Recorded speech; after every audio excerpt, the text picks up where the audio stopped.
Political Capital is brought to you by Uber Canada. Learn how Uber and Mad Canada are reducing impaired driving at uber.com/home soon. CHEK Podcasts.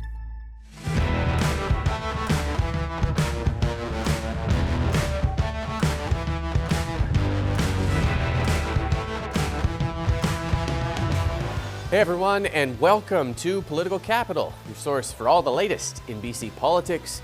Pipeline-palooza. That is the week in a nutshell. All pipeline all the time. The Prime Minister following through with his MOU with Alberta on an oil pipeline, and we are trying to dissect it and break it all down. We're going to bring in the panel in a second. Thank you for your well wishes for my voice last week and for your many emails on ostriches and the miraculous healing properties and critical importance to free speech. Of course, wasn't ridiculous at all, but thank you for those emails on the ostriches. To pipelines we go. An agreement between Alberta and Ottawa where if Premier Danielle Smith can find a private proponent, the Prime Minister will declare the project in the national interest and exempt it from the coastal tanker ban, federal emissions cap, and other regulations.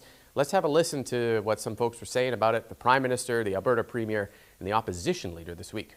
Which is that there needs to be full partnership, including equity ownership, substantial economic benefits with First Nations in Alberta, First Nations in British Columbia, as well as agreement and substantial economic benefits for the people of British Columbia. This is not British Columbia's decision to make. That being said, we understand that there's a process we have to go through. We understand that Indigenous partnership is key to that. And what today's deal allows a proposal for a pipeline to go to an office in 7 months, which will then be studied for 2 years, after which the Prime Minister will give a pipeline veto to the BC NDP Premier, who's already said he's against. Isn't this pipeline going to be built in the year never? All right, so that kind of covers some of the spectrum there. We have the Prime Minister saying different things about what he expects. Alberta's Premier saying BC can't stop this. And Pierre Poilievre saying the Prime Minister has handed BC's Premier a veto, which is a lot to get into, bringing the pod squad. Allie Blades, Jillian Oliver, Jeff Ferrier here.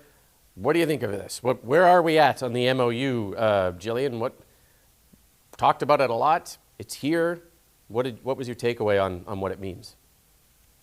Yeah, it's super interesting because I think, in some ways, Carney is signaling that he's willing to go a lot farther than I think most people thought in rolling back climate rules for Alberta and in pushing forward a pipeline. But on the other, there's a lot of speculation that he's really doing this because he doesn't believe that private financing will materialize for the project, and that he's doing it essentially to kind of squash talk of Alberta separatism and get the Premier of Alberta off his back. And we just kind of don't really know what his thinking is.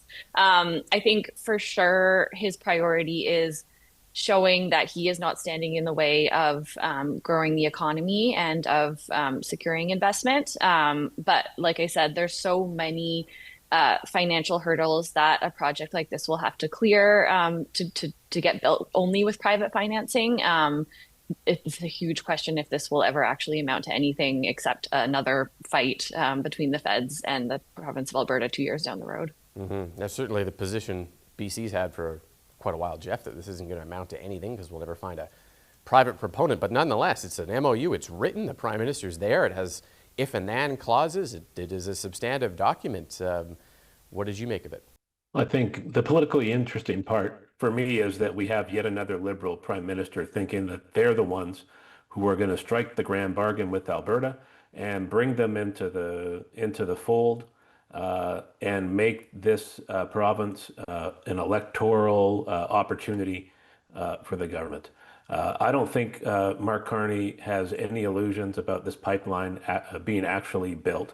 Don't think it will ever be built for the reasons that we've talked about. I think what he's trying to do, though, is to send a signal in Alberta that Liberals have the backs of everyday people there, that he understands their priorities, appreciates their jobs, and is looking out for their future. But the way he's doing it, the way he's got all of these conditions, the way he's saying BC doesn't have a veto, but oh, by the way, I think BC and BC First Nations have a veto, is setting this up for a pipeline that will never get built for political reasons that would seek to advantage the federal Liberals. And we can talk more about how this is going to benefit Danielle Smith and her province ahead of a convention and ahead of an election.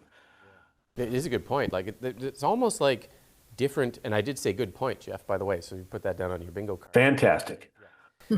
It's almost like two different agreements in a way. You've got the text of the MOU, which says meaningfully consult Indigenous nations in the province of BC. And then you've got the Prime Minister saying there has to be an agreement and creating this veto talk, Allie, that has politicians all over the place trying to understand what exactly this is. What is the benchmark that Alberta has to reach on this pipeline?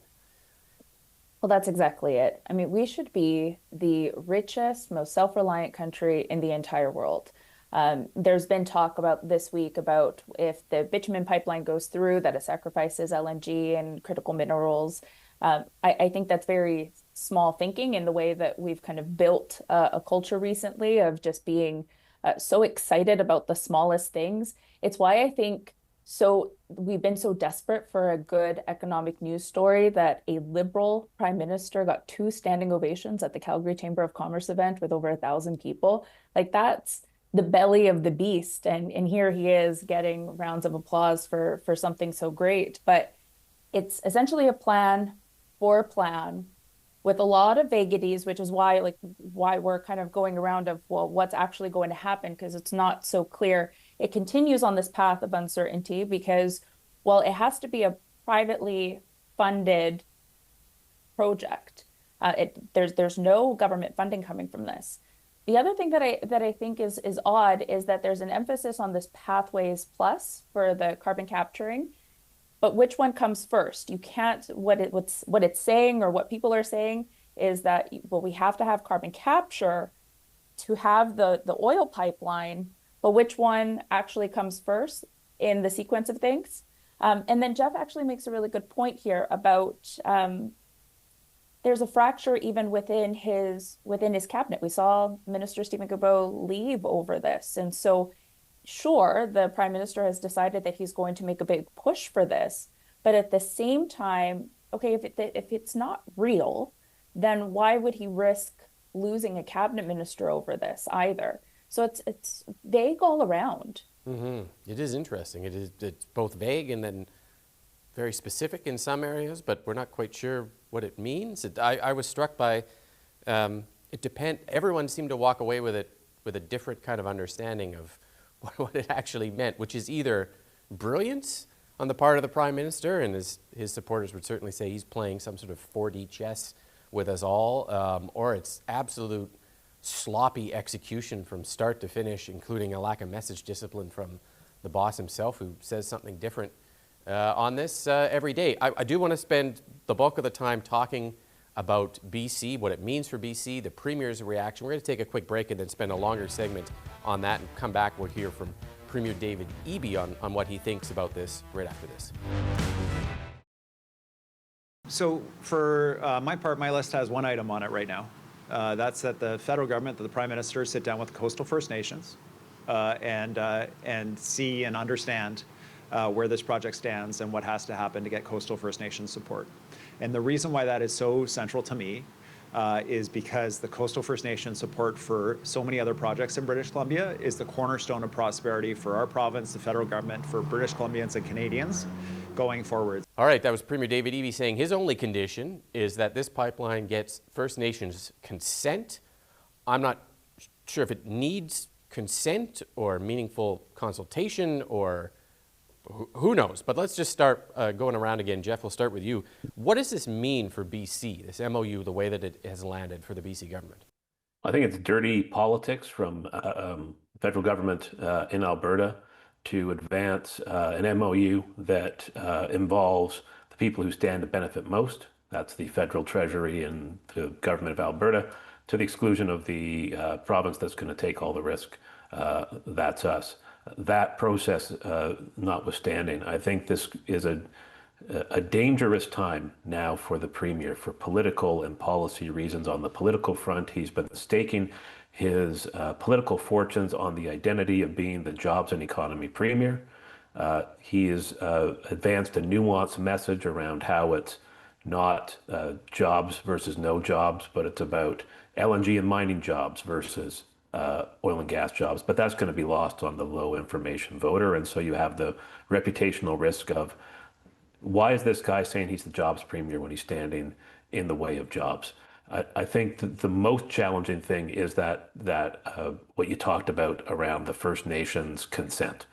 And I think it's been grossly irresponsible for the government of Canada. And I think it's risky for the premier to point to First Nations as the ones who are going to say yes or no to this at a time in BC when we're seeing a rise of political parties that are making hay of reconciliation, that are trying to cast First Nations as the parties of no.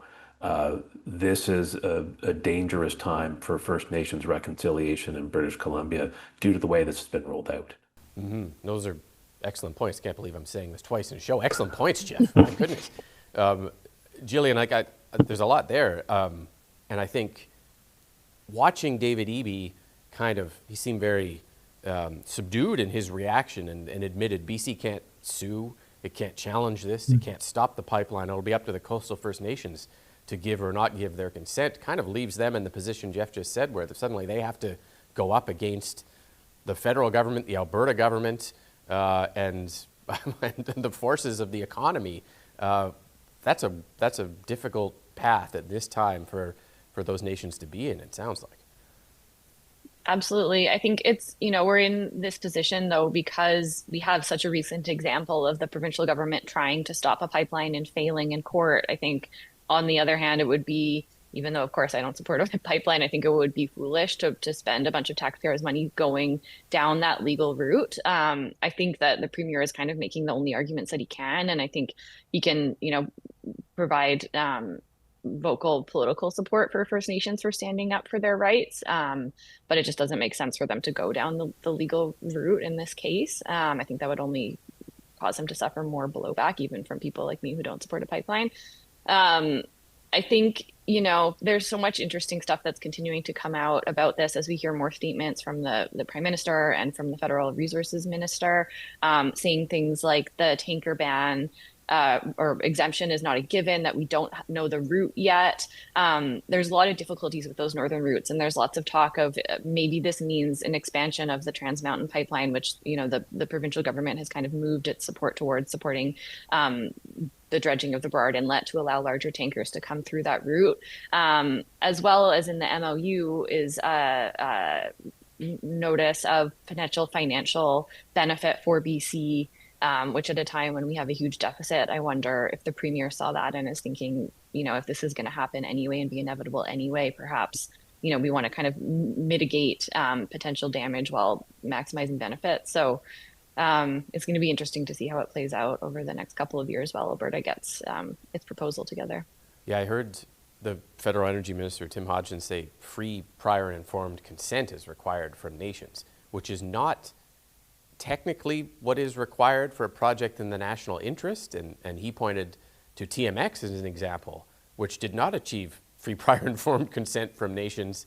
It executed a project in the national interest over top of the nations after meaningfully consulting them, but not necessarily getting their consent. Allie, very complicated. It's hard to understand if the Prime Minister or the MOU or the Energy Minister or who is setting the kind of benchmark that needs to be achieved by nations, especially with the premier kind of sort of fobbing it off on them to have this fight. It's rather who's going to take the blame for it, and then who's going to point the finger of this wasn't my fault if it happens. So Jeff mentioned dirty politics. I actually think it's naive politics on the Prime Minister's part. Like Alberta, while they got a win this week, is not going to, in the long run, support you. So the Prime Minister's office has now picked a fight with BC, who could have been the biggest ally to them. And then when you take a look at the individual members of Parliament putting out statements from BC, emphasizing First Nations support and the need for it before anything happens in their backyard, you'll notice that their key messages are all very similar. That my constituents share the same sentiments as David Eby. All of this is very much by design and on purpose because they don't want to wear that into the next election. The BC NDP government is going to say this was imposed upon us in this weird trilateral agreement. But in what world does the Prime Minister think that Danielle Smith, even though he got a win this week, is going to be his biggest endorser and champion? She's going to throw him under the bus the moment she can if it benefits her province, as she should. Yeah, yes, there is that as well. I want to talk just a bit about BC's strategy and the way BC was treated. Jeff, we'll go to you first on this. Cut out of the negotiations. I think the Prime Minister misled the Premier with a call earlier this week that said it wasn't done, when in fact, 2 hours later, it leaked out that the MOU was done. And then BC's position too, like by opposing this from the beginning and not getting invited to the table. I heard the Premier in his remarks on Thursday say, I didn't get to raise coastal oil spill response, and I didn't get to raise refining capacity for gasoline for BC, which I have never heard him say once publicly. I don't know where refining capacity for gasoline for BC came from. And you're just like, the province was completely cut out from this thing. And was that a failure of BC's strategy, or did BC contribute to that in any way, or did we just get steamrolled, do you think? I think it was dirty politics and an attempt to steamroll British Columbia. I think it's long been a position of the NDP to process natural resources in the province instead of shipping them away. We've seen it on the issue of forestry and raw logs, and we're seeing it now on oil and gas. I think that the Premier it's been interesting to see him push back on this, not on environmental grounds, not on ideological grounds, but on almost purely economic grounds. And I think that, again, speaks to the importance that he sees and his government sees in being seen as the champions of jobs in the economy. It's not about, you've barely heard a peep about oil spill, but you've heard an awful lot about this will take resources and support away from critical minerals and LNG, and that's where we need to be focused. So I think that's interesting. Jillian, what did you think of BC's response, the way it handled this, and then kind of the things that it's saying now? Yeah, I think they're trying to walk a line. They've got their supporters who, big majority of them oppose the pipeline for environmental reasons, but that's not a majority of all people in the province. I think he is really, when speaking publicly, trying to talk to those voters and stay focused on the economic message, just as the Prime Minister is doing. But then you also see NDP fundraising emails that hit a lot harder on the environmental message, a lot harder on protecting our magnificent coastline and these sorts of things. So, I think it's a classic kind of political calculation, trying to make sure that they're capturing all of those voices in a time where we have a very fractured views on these issues. Allie, do you think, I'm just sort of struck, especially on the refining issue, which I still don't understand what Eby's talking about. He brought it up twice. If the province of BC wanted to ask Alberta for more refined gasoline to be sent here through a refined gasoline pipeline, I guess, I don't know. Or I don't think we're talking about building refineries in BC. Wouldn't it have been good to put that on the table earlier? We could have talked about, I don't know, it's the first I've ever heard of it. Is that a failure of BC's message in a way? Yes, because for how long have I been saying that David Eby has been so abrupt in his comments about shutting out Alberta in conversation? And I would love to see the proof of an Alberta-BC communication and be a little bit more transparent about that if it is happening, because how it looks from the outside, if we're only taking a look at the headlines and his comments and his responses during pressers, that I don't want anything to do with Alberta because it's not good news for BC.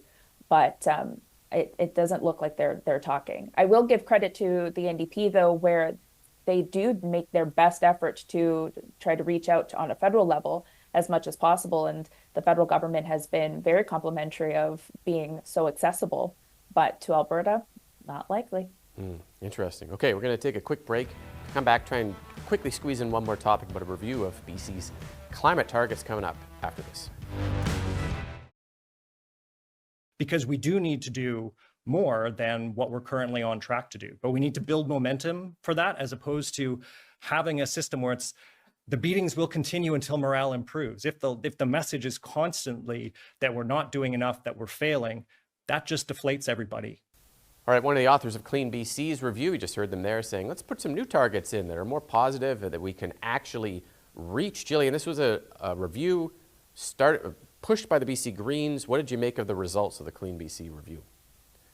Super interesting report. Not exactly what I expected, but in hindsight, it makes a lot of sense. The political context has changed a lot on climate change. When Clean BC was first put in, keeping global warming under 1.5 degrees was still on the table, and so targets were the focus. It was a race to see if we could prevent the worst effects of global warming from taking hold. However, we've now surpassed that as the world producing emissions. So the report recommends shifting away from a focus just on targets to more accessible measures, especially around affordability. I think that's a learned lesson from the loss of the carbon tax. So they want to see that measures of the success of Clean BC is, are we investing in clean energy? Is that benefiting communities and British Columbians? Are we driving down costs for them? Are we making transitions to climate-friendly solutions accessible for everybody? And I think that's a really interesting focus. And I think it makes sense to, when you have such a big project, to look at lessons learned. Yeah. Mm-hmm. I have a lot to say about it, but we are out of time on this. The pipeline was such a big issue this week.